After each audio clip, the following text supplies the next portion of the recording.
¿Alguna vez has entrado en un lugar tan denso en silencio, que parece que las paredes contienen la respiración, esperando?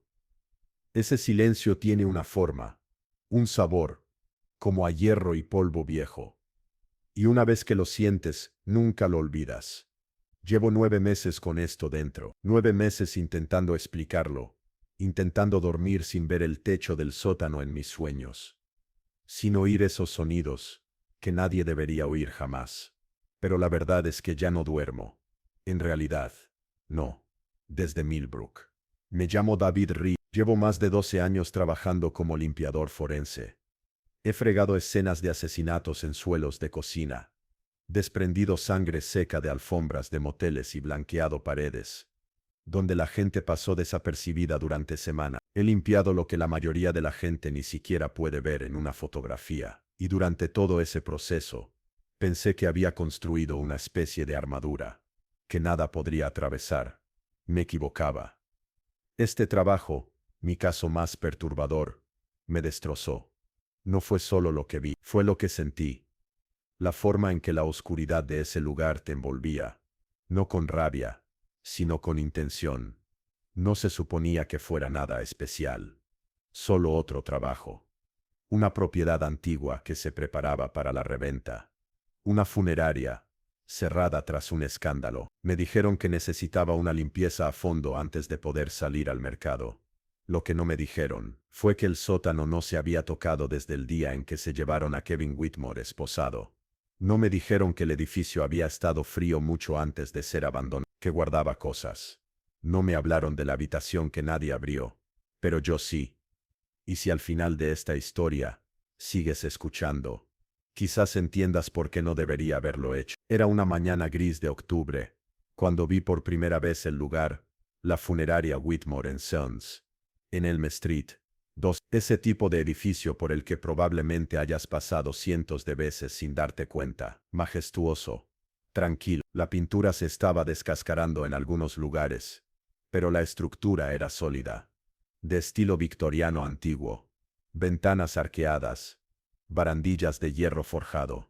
El tipo de lugar diseñado para consolar a los dolientes y desaparecer de la memoria en cuanto se cierra la tapa del ataúd. Pero incluso antes de bajar de la camioneta, lo sentí, como si el aire fuera más denso, como si toda la manzana estuviera conteniendo la respiración. El conserje me esperaba en la escalera. Frank Morrison, jardinero jubilado, de unos 75 años, con las manos como raíces nudosas, parecía nervioso con solo sostener las llaves. ¿Seguro que quieres hacer esto solo?, preguntó, no en broma, sino como alguien que sabía algo que no diría en voz alta. Me entregó el llavero, y no puso un pie más allá del umbral. Dentro, la funeraria era exactamente lo que uno esperaría. Cortinas gruesas, accesorios de latón, una alfombra suave diseñada para amortiguar los pasos. Olía como si el tiempo se hubiera detenido. No a decadencia, no a podredumbre, solo quietud, como si cada molécula estuviera esperando ser perturbada.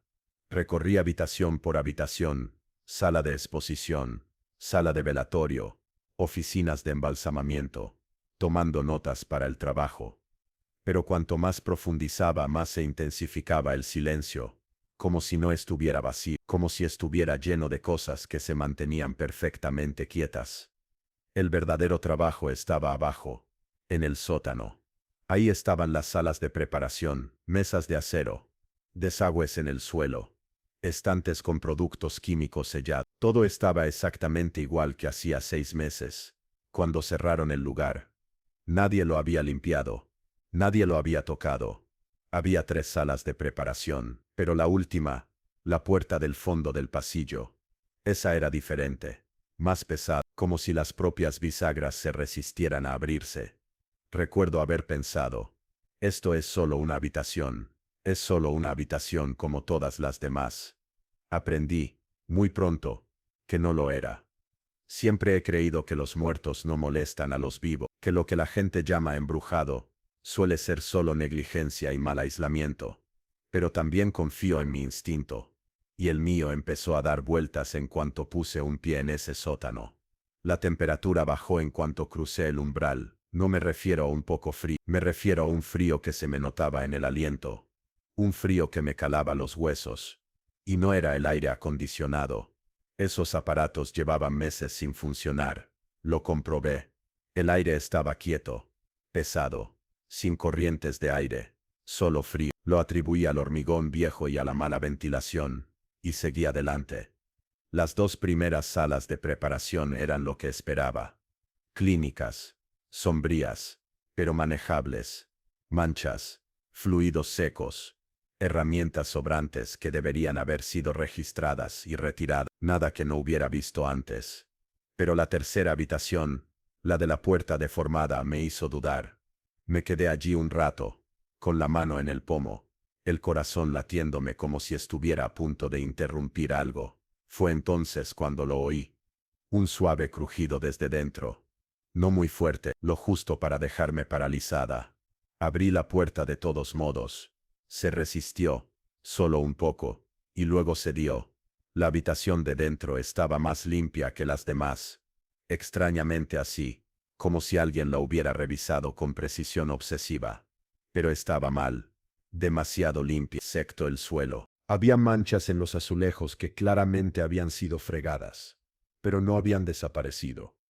Y las paredes, arañazos profundos, no eran aleatorios ni dispersos, estaban cerca del suelo, en arcos perfectos, como si alguien hubiera arañado los zócalos al ser arrastrado. He trabajado en escenas de crímenes. He visto lo que el pánico le hace a una persona en sus últimos momentos. Estas marcas no eran de pánico. Eran deliberadas, medidas, como un mensaje escrito con desesperación. Aún así, me decía a mí mismo que solo eran residuos del caso criminal. Kevin Whitmore había hecho cosas terribles aquí. El sótano retenía el eco de esa violencia. Tal vez eso era todo lo que sentía. Solo residuos psicológicos.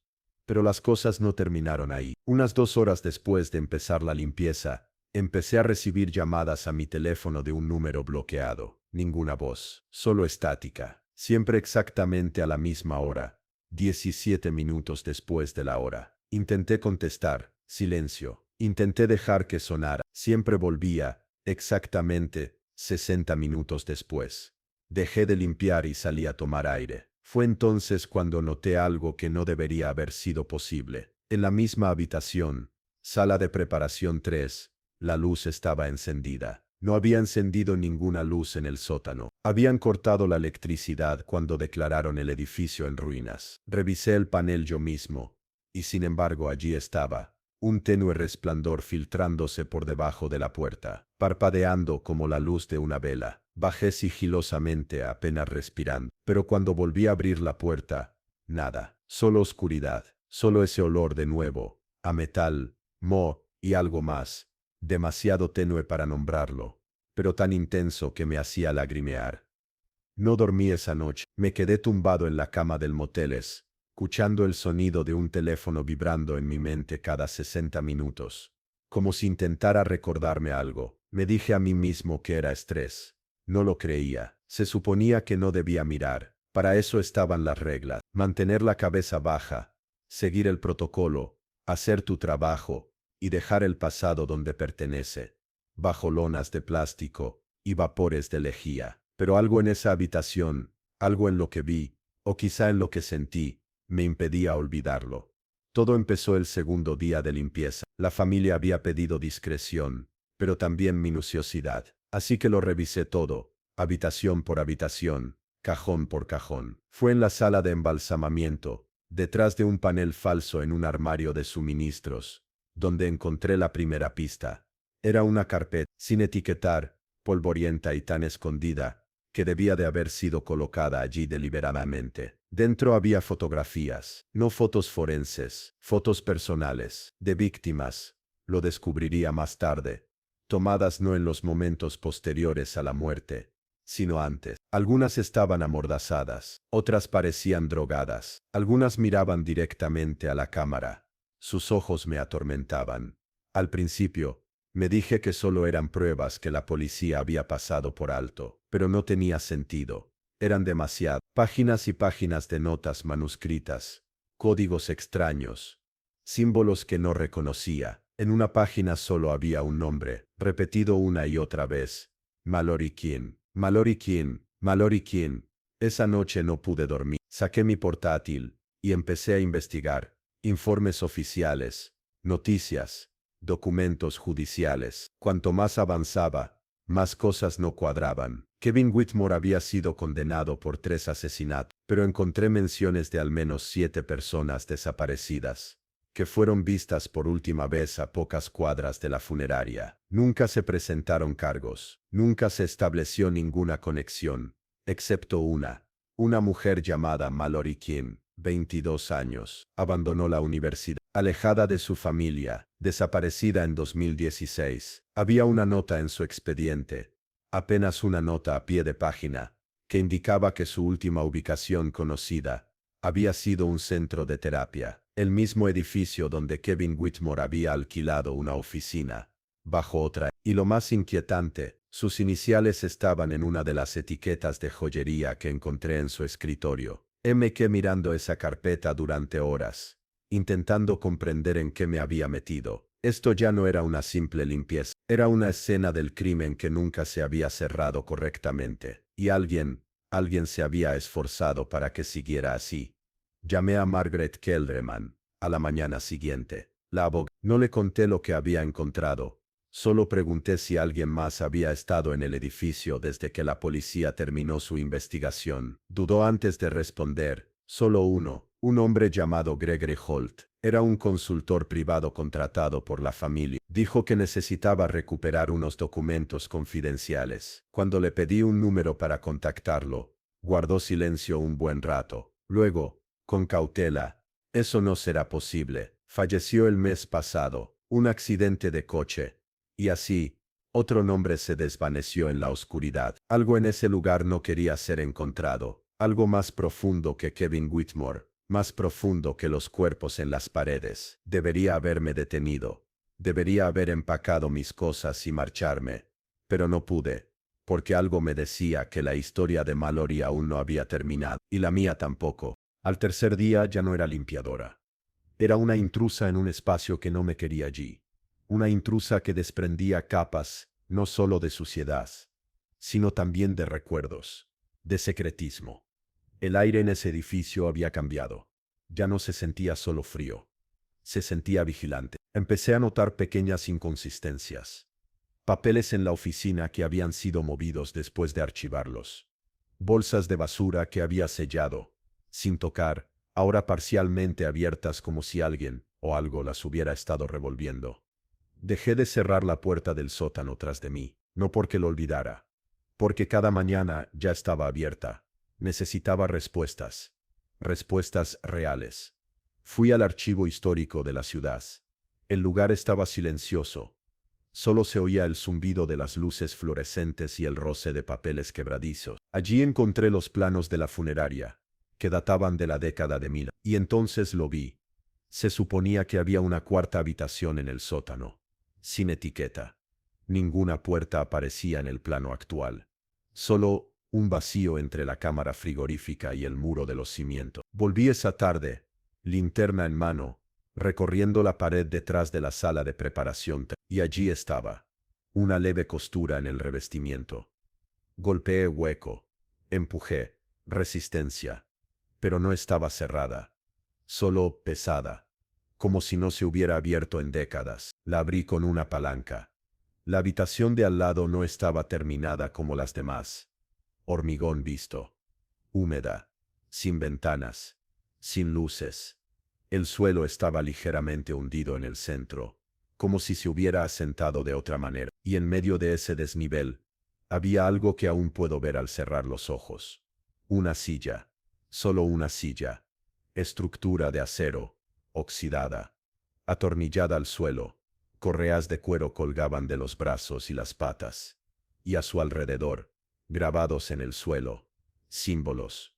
Símbolos, nombres grabados una y otra vez en el hormigón, los mismos nombres que había visto en las notas de Whitmore, incluyendo uno que había sido grabado tantas veces que era casi legible.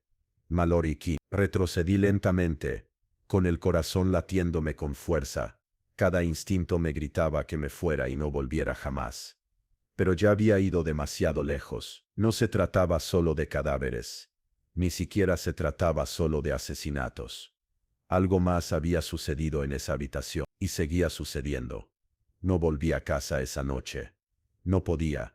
Me quedé sentada en mi camioneta frente a la funeraria durante horas, observando las ventanas del piso superior como si algo pudiera aparecer, alguna forma que justificara la náusea que crecía en mis entrañas. Alrededor de la medianoche, la temperatura bajó tan rápido que podía ver mi aliento dentro de la cabina. Fue entonces cuando se encendieron las luces. No parpadeaban.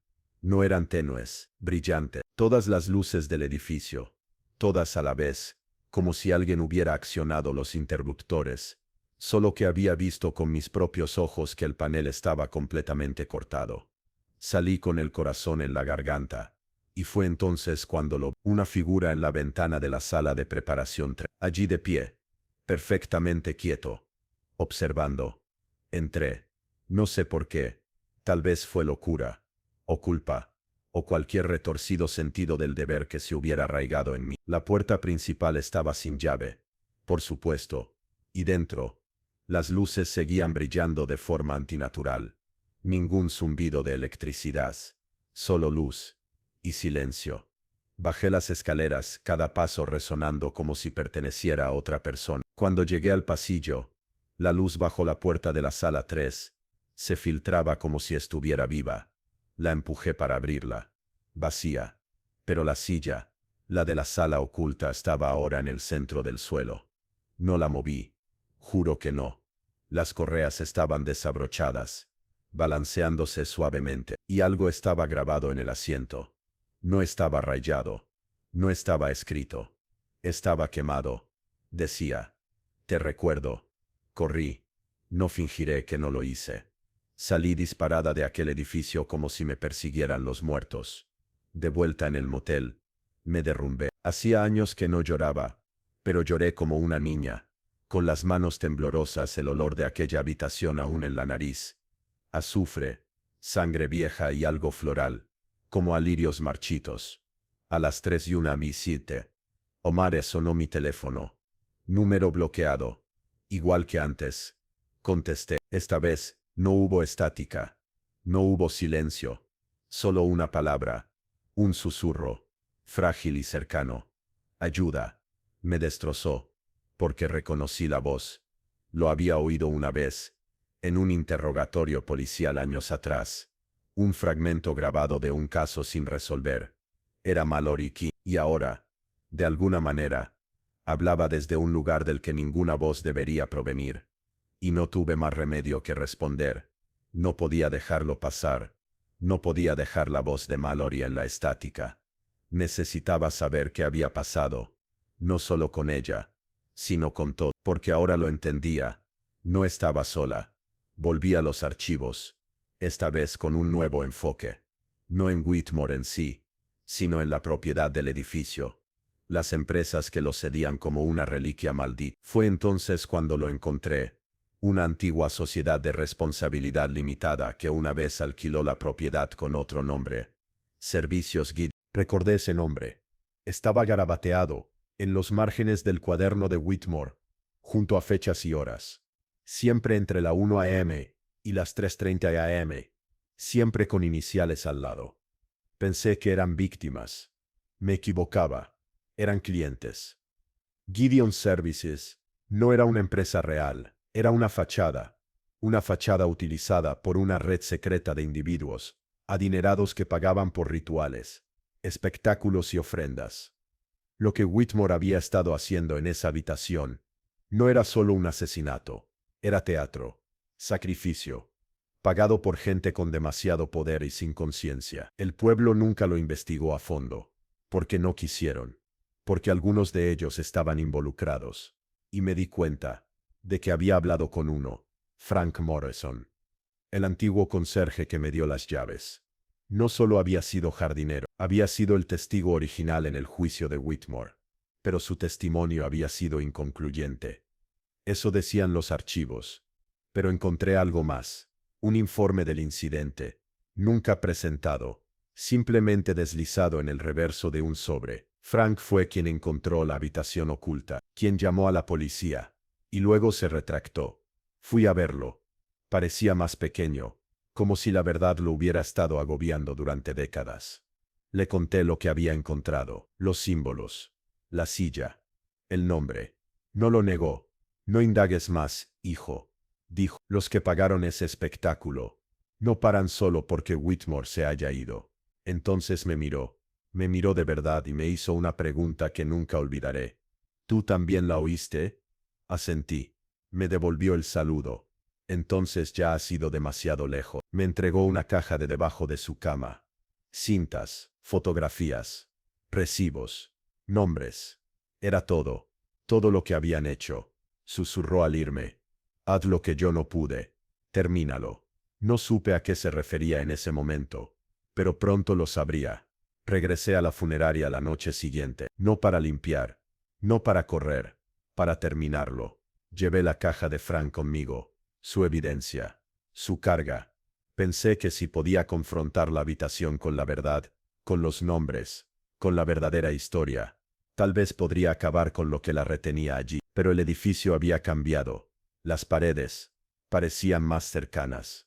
El aire, denso y zumbando con una baja frecuencia que podía sentir en los dientes. No había electricidad, pero todas las habitaciones tenían de nuevo ese horrible resplandor zumbante, como si la luz viniera del interior de las paredes. Llegué al sótano, a la sala de preparación 3, donde la silla había regresado. Ahora estaba de vuelta en la habitación oculta, bajo una bombilla colgante que no funcionaba desde hacía años. Una sombra se movía por la pared, pero no provenía de ninguna fuente. Oí una respiración lenta, entrecortada. No era la mía. La caja se sentía más pesada en mis manos. Me temblaban las piernas. Dejé el contenido en el suelo alrededor de la silla. Fotografías, nombres, recibos. Leí cada uno en voz alta, con la voz temblorosa. Mallory King, Desmond Lott, Janice Frae, Maria Henley, Oliver King. En cuanto pronuncié ese apellido, la temperatura bajó drásticamente. Vi cómo la escarcha se extendía por el suelo de hormigón, formando fractales. La bombilla explotó sobre mí y me sumió en la oscuridad. Entonces no estaba solo. De detrás de la silla emergió una figura. Era joven, delgada, pálida, mucho más pálida que cualquier cadáver que hubiera limpiado. Sus ojos estaban hundidos, pero no vacíos. Me reconocieron. No se movía como un fantasma, no como en las películas. Se movía como alguien que sufría. Cada paso era deliberado, pesado. Se paró frente a la silla, la miró, luego a mí, y entonces habló. Un susurro, pero se escuchó en todas partes. Ellos observaron, y tú lo ves ahora. Abrió la boca y en lugar de palabras, salió un sonido, un grito sordo, un sollozo que parecía desgarrar el tiempo mismo. Las paredes empezaron a temblar. La sangre, no simbólica ni imaginaria, empezó a filtrarse de los grabados del suelo. Densa, oscura y lenta. Las luces del exterior empezaron a parpadear. Arrojaron objetos, violentos, precisos. Algo no quería que esto terminara. Grité por encima del ruido. Te veo, Mallory. Veo lo que hicieron. Y no dejaré que se olvide. Se giró hacia la pared, metió la mano en ella, y la atravesó como una neblina. Entonces desapareció. Simplemente se fue. La sangre dejó de fluir. El aire se aligeró, y por primera vez, sentí que la casa exhalaba. Pero sabía que no había terminado. Todavía no. A la mañana siguiente llamé a la policía estatal. Les conté todo. O al menos, lo intenté. Me escucharon. Tomaron notas. Prometieron seguimiento. Pero lo vi en sus ojos. Pensaron que me estaba volviendo loca. Tal vez sí, pero les entregué la caja de todos modos. Las cintas, los nombres, todo. Y cuando pedí el número de informe, simplemente me dieron un número de caso y me acompañaron fuera como si fuera un problema que se alegraran de pasar. Nunca más supe de ellos. Esa noche, Frank Morrison murió. Insuficiencia cardíaca, dijeron. En paz. Pero recordé sus palabras. Haz lo que yo no pude. Y me di cuenta. Él sabía que todo terminaría con él. Estaban atando cabos sueltos. No se suponía que siguiera buscando. No se suponía que sintiera nada por las personas que desaparecieron en ese sótano. Pero lo hice. Y ahora solo me quedaba una cosa por hacer. Regresé a la funeraria por última vez. Esta vez llevé algo sagrado. Sal, velas, carbón, agua bendita. No porque sea religiosa, sino porque necesitaba algo antiguo. Algo más antiguo que el mal tallado en esos cimientos. Sellé la habitación oculta. Ladrillo a ladrillo. Piedra a piedra. No solo la tapié, la enterré, y con cada capa recitaba cada nombre, en voz alta y despacio. Imaginé que lo oían. Imaginé que se sentían liberados por ello. Cuando terminé me quedé allí en silencio. Y dije su nombre, Mallory Kinney. Una última vez. Entonces sucedió algo que todavía no entiendo. El suelo manchado de sangre se secó. El frío del aire desapareció. Y ese horrible y eterno silencio se había ido. No lo reemplazó el ruido. Solo paz. Y en esa quietud sentí algo presionar suavemente mi mano. Bajé la mirada. Un solo relicario. Oxidado. Viejo. Dentro. La foto de un niño. Su hermano. Creo. Oliver Kinney. Lo llevo conmigo. En mi bolsillo. Todos los días. Porque sé esto. Si la olvido, si olvido alguno de ellos, todo volverá a empezar. El edificio fue demolido 6 semanas después. La historia oficial fue deficiencia estructural. Silencio. Sin prensa. Nadie hizo preguntas. Pero conservé los registros, hice copias, y he estado recopilando el resto. Nombres, informes, pistas. Porque no creo que terminara con Kevin Whitmore. Creo que solo fue un capítulo, y he empezado a oír cosas de nuevo. En el silencio, en la oscuridad. La historia no ha terminado. Pero esta parte me pertenece. Eso era solo un disparate poético. Una forma de que la gente encontrara sentido al dolor. Ya no. El caso Millbrook estaba cerrado. Al menos en teoría. El edificio desapareció. Los registros quedaron enterrados más profundamente que antes. Pero nada termina realmente. No cuando la verdad queda sellada de esa manera. A veces todavía oigo sonar el teléfono. A la misma hora. 3, sin número. Sin voz. Solo una sensación. A veces es un recuerdo que no viví. Un grito que no provoqué. Un nombre que no olvidé. Y a veces creo verla. En los espejos. En las ventanas. No como una amenaza. Como un recordatorio. Unos meses después de que todo terminara, recibí un paquete por correo. Sin remitente. Dentro había una fotografía en blanco y negro. Antigua. Quizá de los años 70 de la funeraria antes de las reformas. Había gente en la foto. Trabajadores. Personal. Un hombre de pie cerca del fondo. En penumbra. Con la mirada hundida. Era Gregory Holt, el consultor que murió en el accidente de coche. Solo que la foto era de Milo. Habría sido un niño por aquel entonces, si es que siquiera había nacido. No sé qué significa eso. He dejado de intentar saberlo.